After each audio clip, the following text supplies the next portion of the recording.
Oman pewnie kojarzy się wam z pustkowiem jak to, ale w tym filmie was mocno zaskoczę.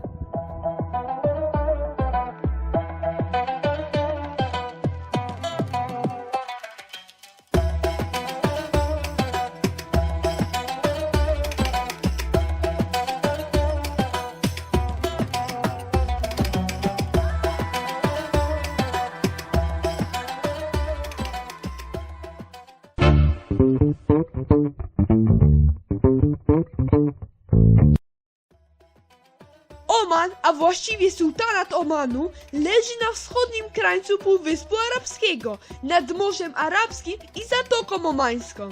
Jest minimalnie mniejszy od Polski, ale zamieszkuje go tylko nieco ponad 5,5 miliona ludzi, z czego aż 39% to imigranci. Odwiedzimy stolicę kraju, Muscat. Przejedziemy ponad 1000 kilometrów przez pustynię do miasta Salala, odwiedzając piękne miejsca w okolicy. Potem wrócimy na wschód w góry Al-Jabar al-Akhtar, gdzie zobaczymy stare omańskie forty oraz wejdziemy na najwyższą górę Omanu. No to lecimy. Czasem nie tak łatwo dotrzeć do Omanu. Nas czekały 3 loty. Najpierw do Krakowa. To lecimy dalej. Teraz lecimy z Krakowa do Abu Dhabi.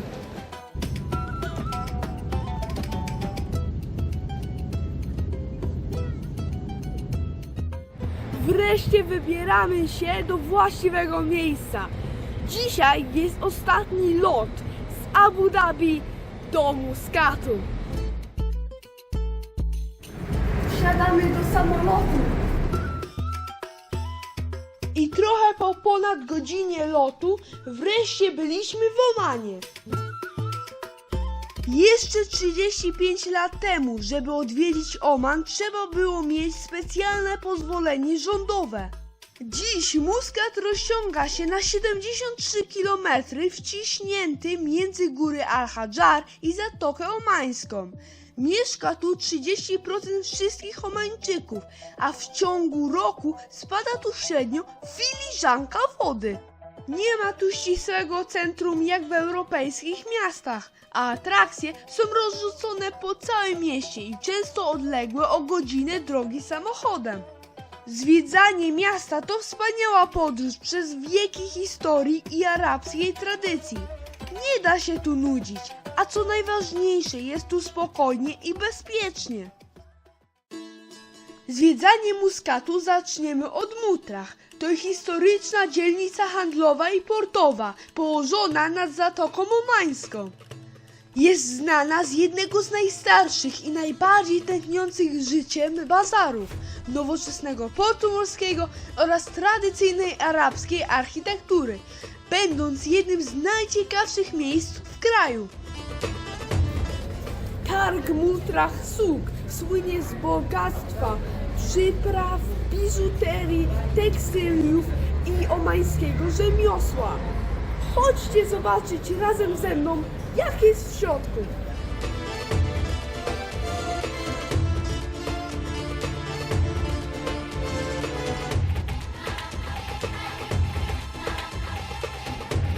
Ten targ się ciągnie i ciągnie.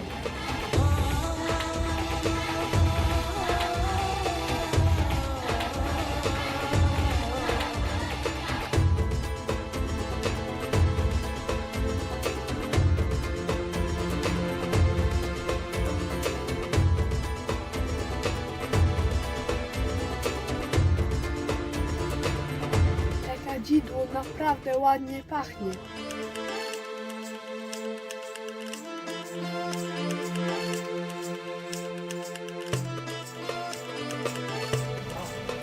Jest tu pełno różnych uliczek i pełno różnych towarów.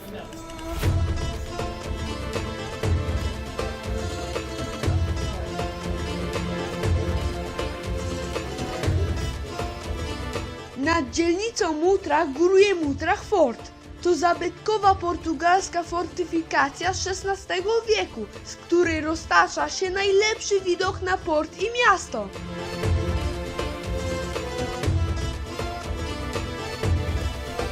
Dalej na wschód od dzielnicy Mutrach znajduje się dzielnica Stary Muscat. Znajdziecie tu Pałac Sułtana Al-Alam oraz Narodowe Muzeum Omańskie.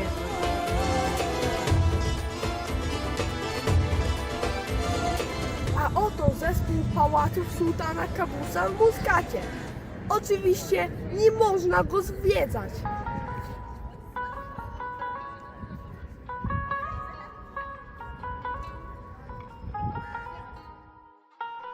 Teraz udamy się do centralnej części Muskatu, dzielnicy Shati al-Kurum, zobaczyć następną wielką atrakcję Muskatu.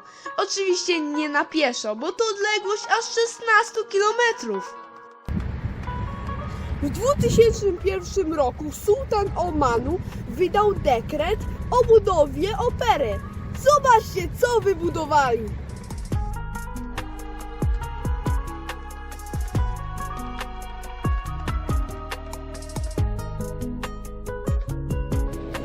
Marmury, które tutaj widzicie, zostały przywiezione z Włoch, a drewno z Myanmaru.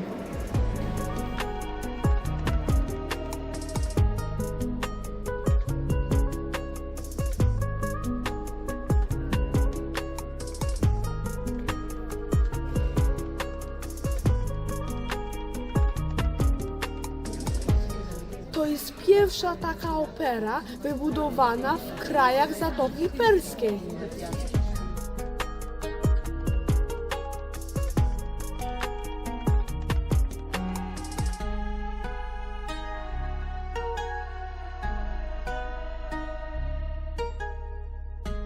Gmach opery znajduje się nieopodal jednej z najbardziej znanych plaż Muskatu, plaży Kurum.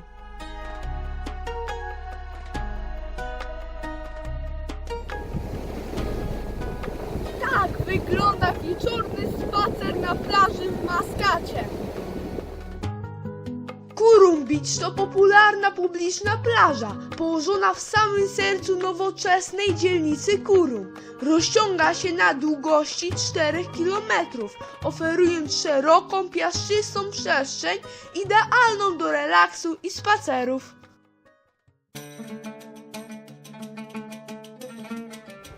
To robi wrażenie.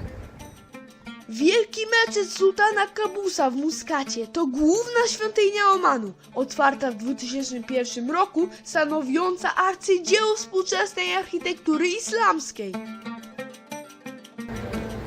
Żeby wejść do meczetu, trzeba ściągnąć buty. Tylko pamiętajcie, w której szafce je zostawiliście. Ten ogromny dywan, który tutaj widzicie, jest drugi największy na świecie. Zaraz po tym w meczecie w Abu Dhabi. Główna sala modlitewna mieści 2500 osób, a cały kompleks do 20 000.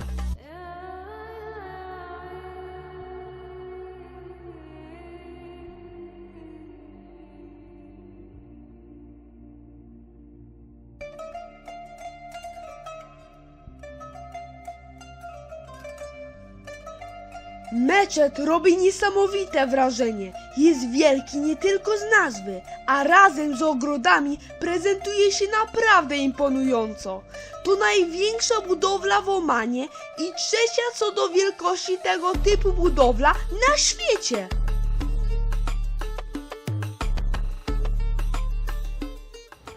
Wokół meczetu znajdują się piękne ogrody.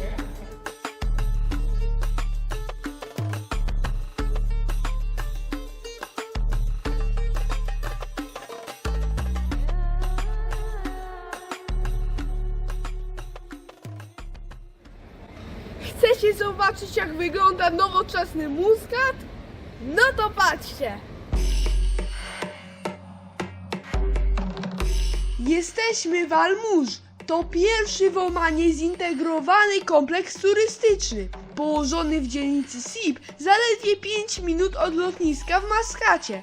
Oferuje luksusowe nieruchomości mieszkalne, marinę z 400 miejscami postojowymi, 18-dołkowe mistrzowskie pole golfowe oraz punkty handlowe i gastronomiczne. A to inne nowoczesne miejsce, centrum handlowe Mall of Oman, położone w południowej części miasta. To duże centrum handlowo-rozrywkowe, w którym znajduje się ponad 350 sklepów, kryty zimowy park Snow Oman i największe w sultanacie kino Vox Cinemas.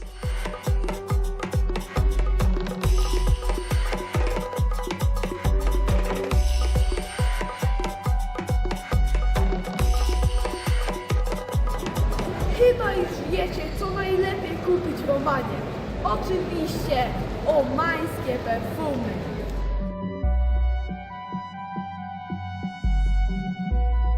Ruszamy trochę poza Muscat do miejscowości Tiwi, żeby zobaczyć jedną z największych przyrodniczych atrakcji tej części kraju. Jesteśmy u wejścia do Wadi Shab. To jedne z najsłynniejszych miejsc tego typu w Omanie.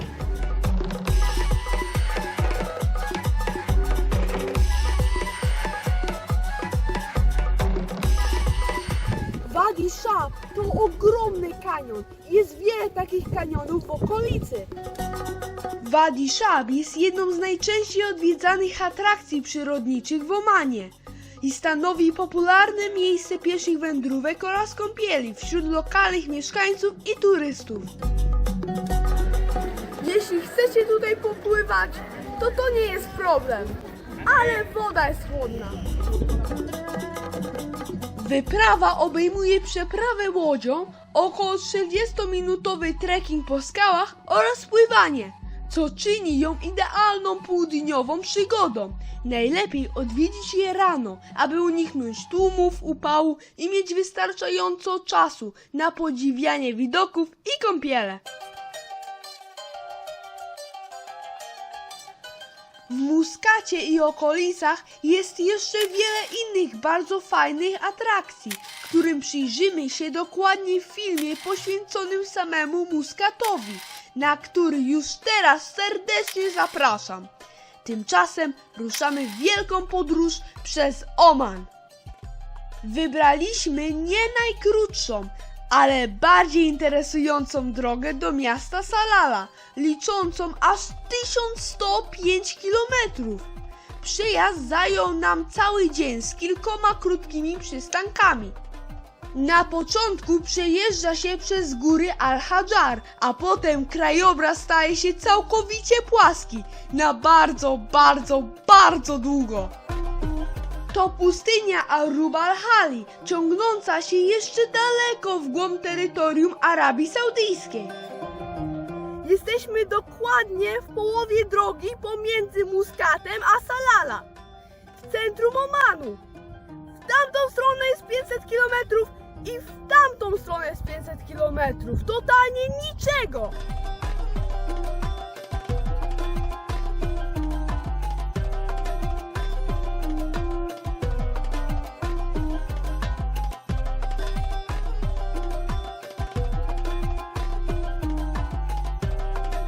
No, może poza polami naftowymi, kilkoma wioskami i nielicznymi stacjami paliw.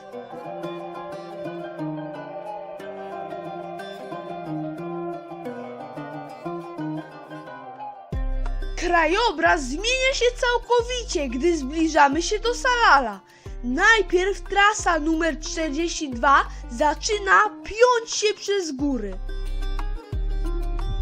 Przy trasie znajduje się kilka pięknych wadi. Oto jeden z nich. To piękne Wadi al-Nakil, ukryty skarb znany z gęstych gajów palmowych, pasących się wielbłądów oraz krystalicznie czystej wody, tworzącej jezioro w kształcie podkowy. A chwilę później zobaczyliśmy coś takiego. Spójrzcie na ten kolor wody. Witajcie nad Oceanem Indyjskim, a dokładnie jego częścią zwaną Morzem Arabskim.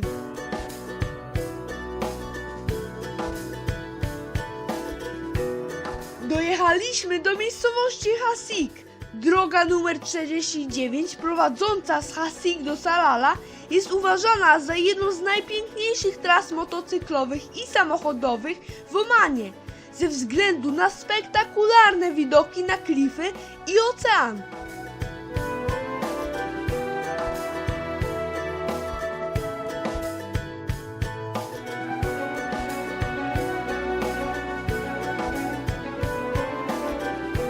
Wreszcie po wielu godzinach jazdy dotarliśmy do Salala, drugiego co do wielkości miasta w Omanie. Zobaczcie, jak tu zielono!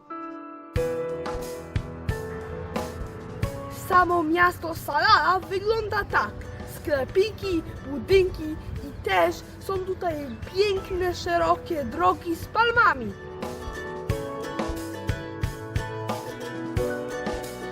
W Salala nie zobaczycie spektakularnej architektury. To miejsce wyjątkowe z innych powodów. Latem wieje tu monsun nazywany Harif, dzięki któremu miasto otoczone jest plantacjami bananów, palm kokosowych i papai. Przypomina bardziej Zanzibar niż pustynny kraj Beduinów.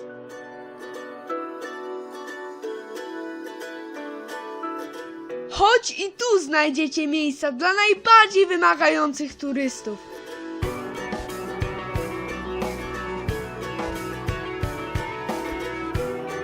Zobaczmy zatem, co takiego niesamowitego jest w Salala i okolicach. Przy nadmorskiej ulicy w Salala ciągną się niezliczone stragany z owocami.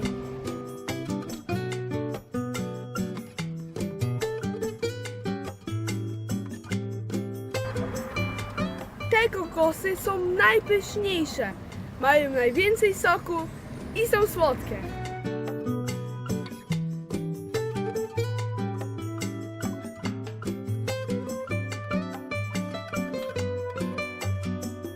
Owoce są tu pyszne, a niektóre z nich całkowicie egzotyczne i widziałem je pierwszy raz w życiu.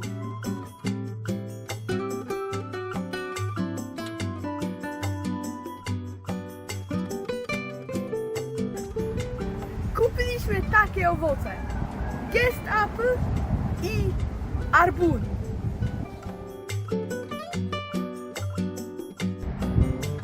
Salala było kiedyś centrum handlu kadzidłem, czyli żywicy z oto takiego drzewa o nazwie Posfelia. A kiedyś kadzidło było droższe od złota, nazywane białym złotem.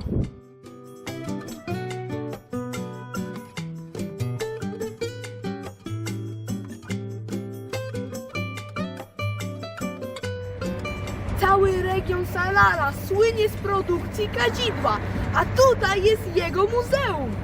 Oczywiście to Muzeum Krainy Kadzidła, a nie samego kadzidła.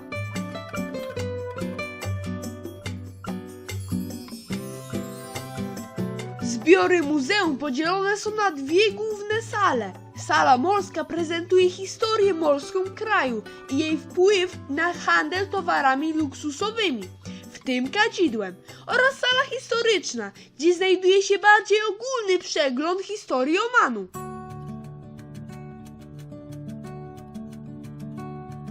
Dodatkowo można dowiedzieć się o zastosowaniu kadzidła na przestrzeni dziejów. W Salala znajduje się Al-Balid, które zostało wpisane na listę UNESCO. Są tu ruiny starego handlowego miasta Zafar, gdzie ludzie żyli już 2,5 tysiąca lat przed Chrystusem. Jest to część krainy kadzidła, wpisanej na listę Światowego Dziedzictwa UNESCO. Niewiele tu zostało ze średniowiecznego miasta Zafar, które było ważnym portem w handlu kadzidłem. Miasto odwiedziło wielu znanych podróżników, takich jak Marco Polo czy słynny arabski podróżnik Ibn Battuta oraz słynny chiński podróżnik Cheng He. Plaża w Salala jest super i Ocean Indyjski też! Biały, mięciutki piasek, palmy, ciepła oceaniczna woda, praktycznie brak turystów i niesamowite zachody słońca. Czego można chcieć więcej?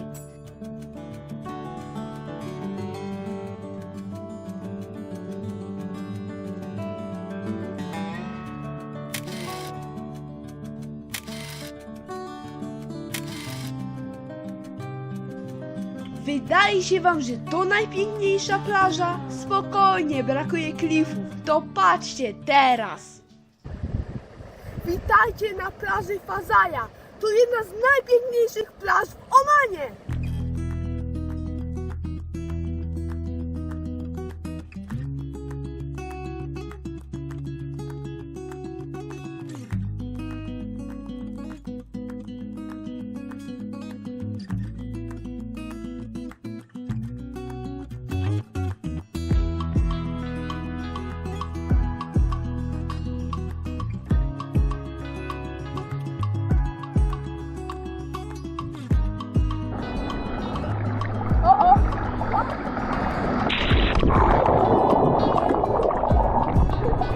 To jest takie fajne! O nie, druga! Popatrzcie, jaka czysta woda!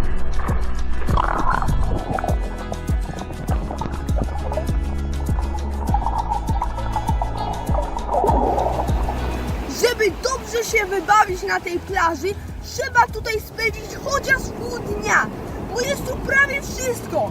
Piękny biały piasek, ciepła i przejrzysta woda, a nawet widok na góry. Czego więcej chcieć?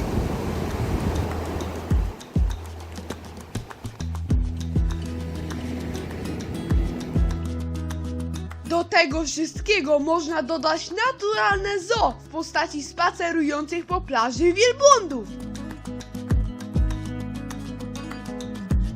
Pojedziemy teraz, omijając wszędobylskie wielbłądy, do jeszcze jednej atrakcji nieopodal Salala.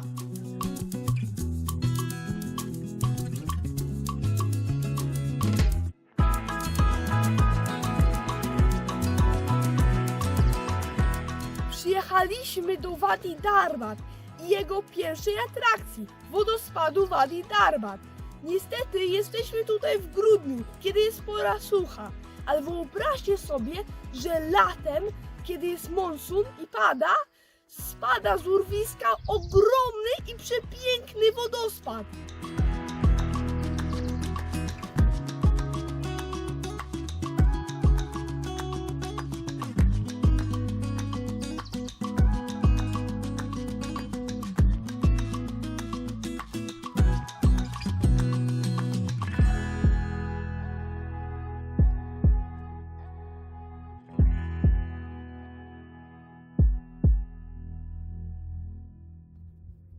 W porze deszczowej, którą miejscowi nazywają Harif, jest tu pełno wody, ale nie dajcie się skusić na kąpiel. Są tu ślimaki, które przynoszą pasożytniczą chorobę bilharcję.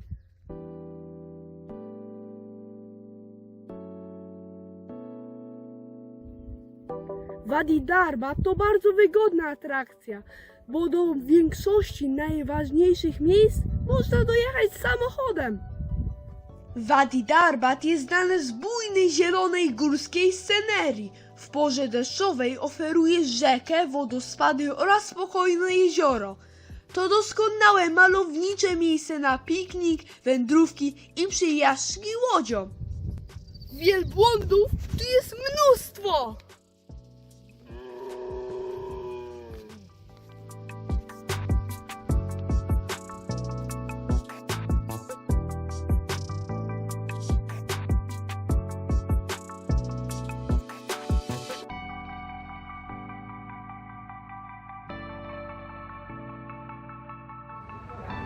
Wielbłądy znajdzie się tutaj wszędzie. Na drogach, na plażach, na polach, a nawet na grillu.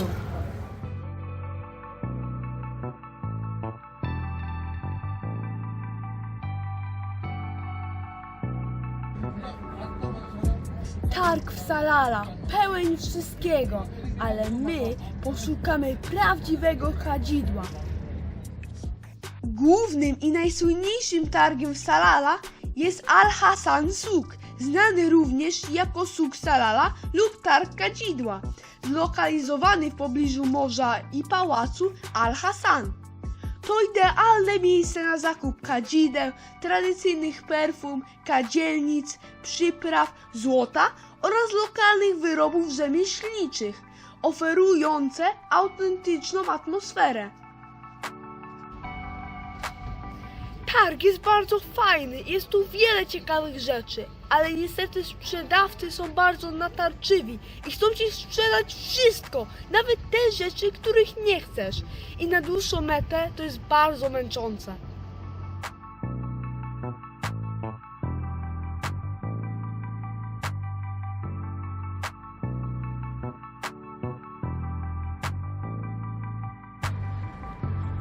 A oto wielki mecz sułtana Kabusa w Salala. Niestety dzisiaj jest piątek i muzułmanie się modlą, a niewiernym nie wolno wchodzić do środka. Nasz kilkudniowy pobyt w Salala dobiegł końca i ruszamy w góry Al-Jabal Al-Akhtar we wschodniej części Omanu.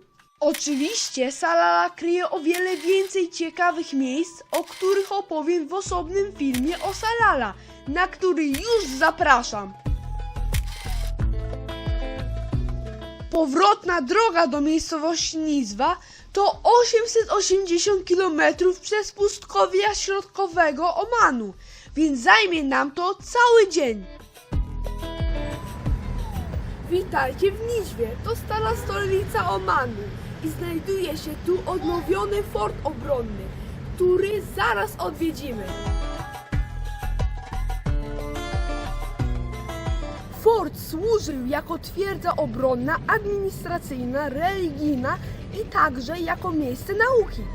Fort zbudowano w połowie XVII wieku, chociaż jego podstawowa struktura sięga aż XII wieku. Jest to najczęściej odwiedzany zabytek narodowy Omanu. Wewnątrz znajdują się muzea tematyczne, a na dziedzińcu często odbywają się pokazy tradycyjnego wypieku chleba i rzemiosła. Jest też kawiarnia i sklep z pamiątkami.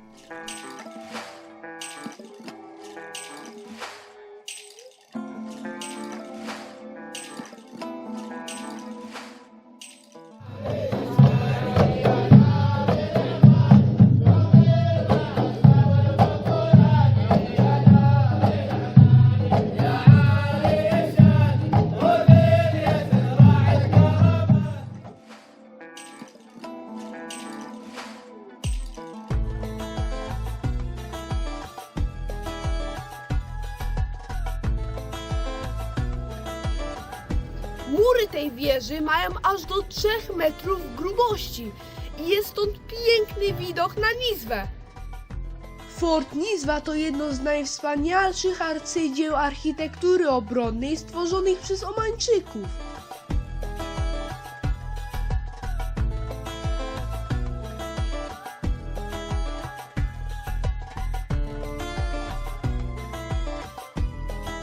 Nizwa to nie tylko fort, jest tu też targ, który warto odwiedzić.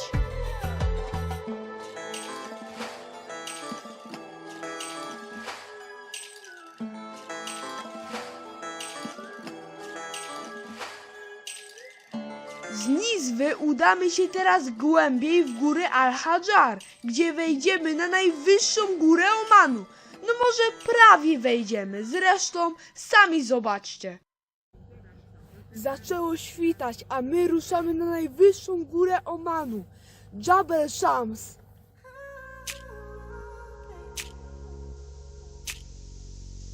Szlak W4, którym idziemy, zaczyna się obok takiego kampingu, jest oznaczony oto takimi znaczkami.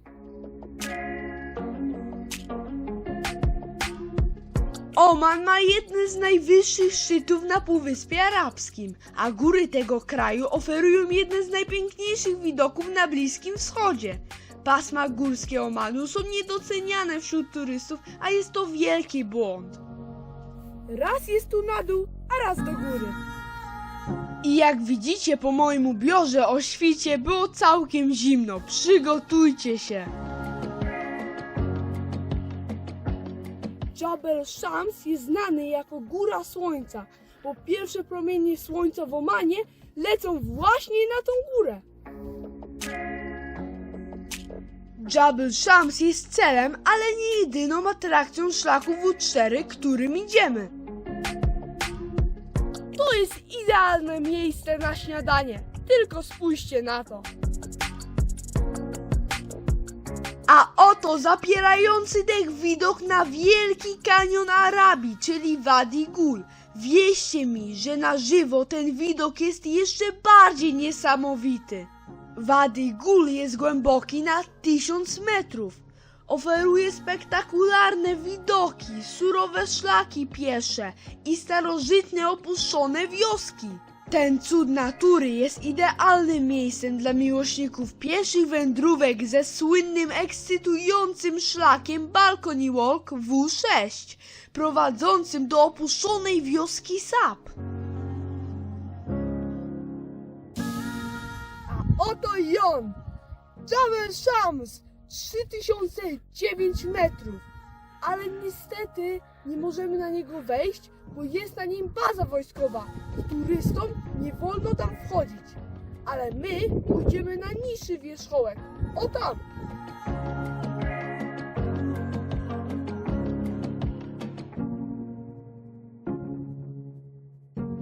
Idziemy tamtędy!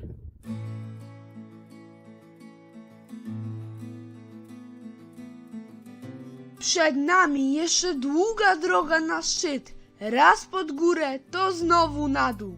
Po wielu takich przejściach i kolejnych 3 godzinach marszu, nareszcie... Nie wierzę, że to się dzieje, ale zdobyłem południowy wierzchołek Jabal Shams. 2997 metrów nad poziomem morza.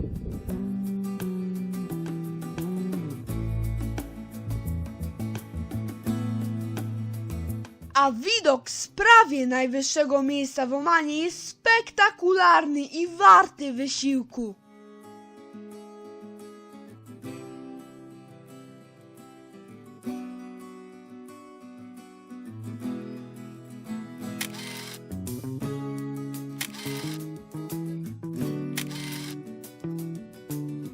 Było już południe i czas gonił. Musiałem szybko ruszyć w drogę powrotną. Jestem strasznie zmęczony. Jeszcze tylko kawałeczek.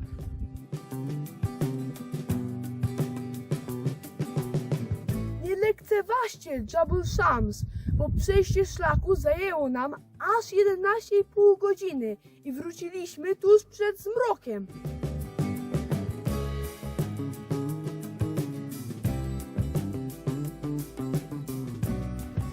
I tak kończy się moja podróż w Omanie. To piękny kraj, który ma swój styl i warto go odwiedzić, zanim pojawią się tu tłumy turystów.